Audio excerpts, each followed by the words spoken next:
السلام علیکم۔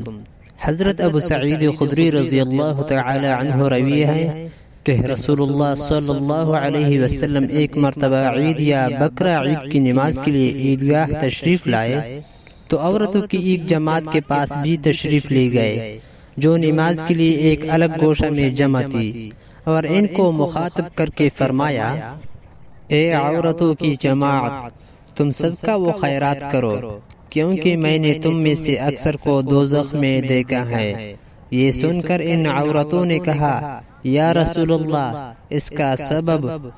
حضرت صلی اللہ علیہ وسلم نے فرمایا، تم لعن و طعن بہت کرتی ہو اور اپنے شوہروں کو نافرمانی و ناشکری کرتے رہتی ہو، اور میں نے عقل و دین میں کمزور ہونے کے باوجود ہوشیار مرد کو بے وقوف بنا دینے میں تم سے بڑھ کر کسی کو نہیں دیکھا۔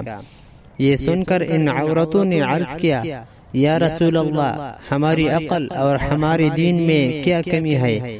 آپ صلی اللہ علیہ وسلم نے فرمایا، کیا ایک عورت کی گواہی آدھے مرد کی گواہی کے برابر نہیں ہے؟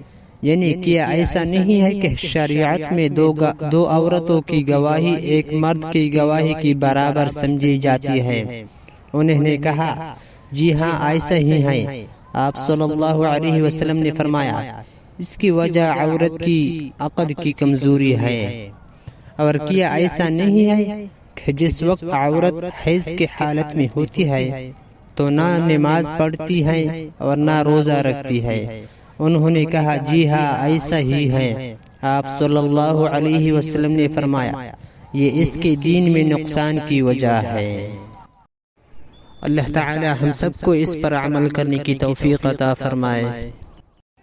خصوصاً خواتین حضرات کے لیے یہ حدیث پیش کیا گیا ہے کہ انہیں چاہیے کہ اپنے شوہروں کو ایسے جال میں نہ پھنسائے کہ وہ کل کسی کا سامنا بھی نہ کر سکے۔